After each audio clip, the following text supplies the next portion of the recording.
semua Kabupaten Bandung.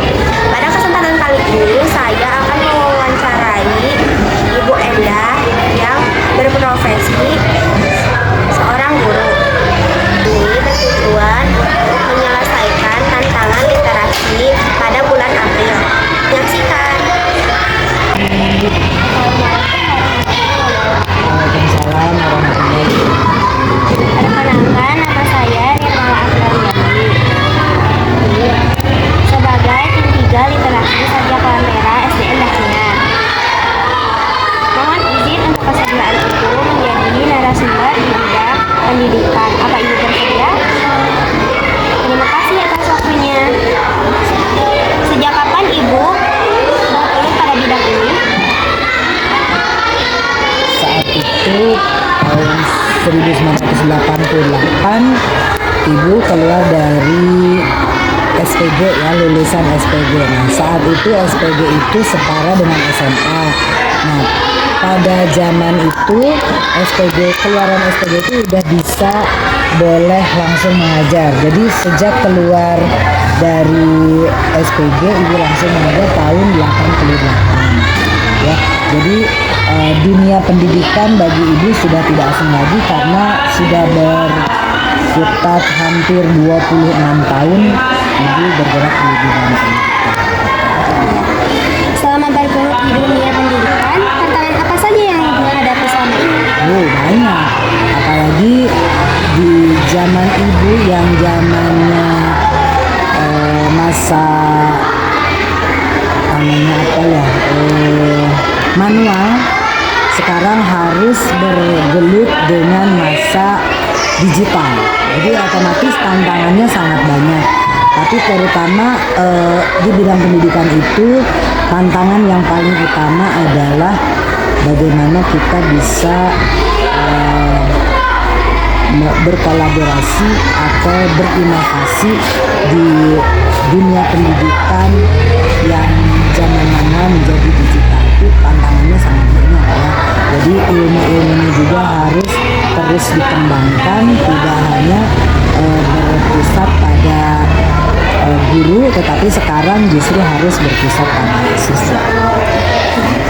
Apa yang paling Anda sukai dari pekerjaan Anda? Yang paling disukai karena ibu memang pecinta anak ya. Jadi dengan adanya ibu bergelut di bidang pendidikan dan sesuai dengan harapan ibu untuk bisa menjadi gurunya anak-anak, kita bisa melihat bagaimana beragam karakter anak menjadi tantangan ibu. Senang banget menjadi bergelut di bidang pendidikan karena itu tadi, karena kecintaan kepada anak. Bagaimana Ibu membangun chemistry dengan guru-guru? Untuk membangun chemistry atau kebersamaan dengan guru-guru, ya kita saling berkolaborasi ya. Apalagi sekarang sudah banyak yang muda-muda ya. Jadi ada zamannya zaman ibu tuh sudah tua, kemudian ada zamannya anak muda. Kita harus berkolaborasi. Ilmu tentang teknologinya anak-anak muda dapat. Nah, ibu sebagai generasi tua yang harus bisa mengikuti zaman, kita harus bisa berkolaborasi dengan guru-guru yang muda gitu. Kita saling bekerja sama, kolaborasi, kemudian saling mengisi. Bagaimana Anda melihat peran pendidikan dalam membentuk karakter? Peran pendidikan tentu sangat penting dalam membentuk karakter seseorang ya, baik secara moral, spiritual, sosial ataupun secara pengetahuan. Dan pendidikan karakter itu bisa dilakukan di bidang atau di berbagai jenjang ya, baik secara formal, informal maupun Apa yang Ibu nilai sebagai karakter yang paling penting bagi seorang pendidik? itu tentu sangat nilai karakter yang harus dimiliki oleh seorang pendidik itu. Kita harus bisa menjadi teladan bagi anak-anaknya, dan juga kita harus mampu berinovasi bagaimana menghadapi dunia pendidikan sekarang ini yang terus berkembang. Metode pembelajaran apa yang Ibu sukai dan mengapa? Kayaknya Ibu senangnya dengan PJBL. Kamu tahu nggak PJBL?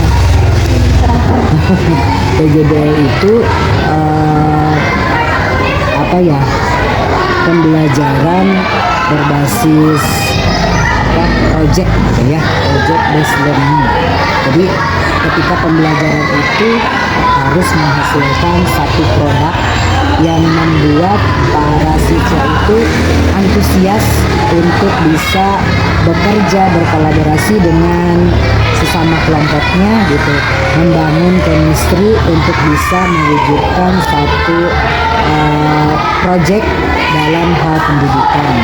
Itu yang lebih sukai PJBL atau PBL, metode yang disampaikan. Bagaimana cara Ibu menyesuaikan metode pembelajaran dengan kebutuhan siswa yang berbeda?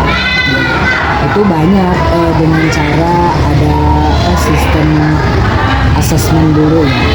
Ada anak itu yang senang dengan audio, ada yang senang dengan ya berbagai karakter anak, ada yang suka membaca. Jadi pembelajarannya harus dikompilasi atau digabungkan, ada tidak khusus audio saja tetapi harus ada kolaborasi antara audio visual, kemudian yang senang membaca juga bisa gitu. Jadi harus ada kolaborasi antara pembelajaran itu yang bisa memuat berbagai karakter siswa. Bagaimana cara Ibu menghadapi siswa yang memiliki kesulitan belajar? Itu banyak sekali tata cara atau tips untuk menghadapi siswa yang belajarnya kurang gitu ya. Jadi banyak tips caranya. Kita harus tahu dulu apa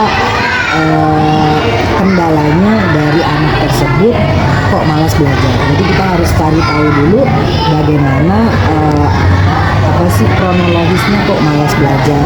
Mungkin dari faktor di rumah atau mungkin dari faktor pembelajarannya, maka harus ditanya terlebih dahulu, dievaluasi apa kronologisnya sampai malas belajar.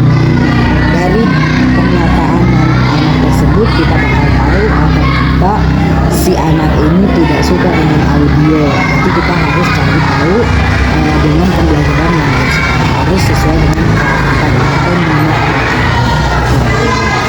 Bagaimana cara Ibu menjalin kerjasama dengan orang tua dalam mendukung pendidikan?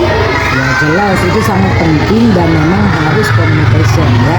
Jadi ibu guru selalu terbuka dan menerima saran, kemudian masukan dari orang tua. Juga orang tua harus mau menerima apa yang menjadi program dari sekolah.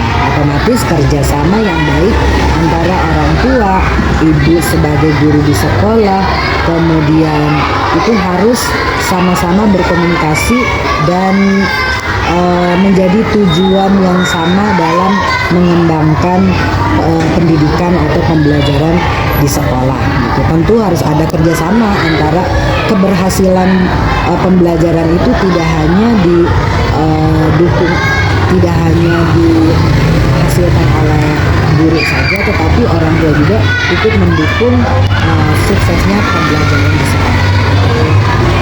Demikian bincang-bincang saya dengan narasumber bidang pendidikan, yaitu Ibu Endah. Terima kasih. Semoga barengan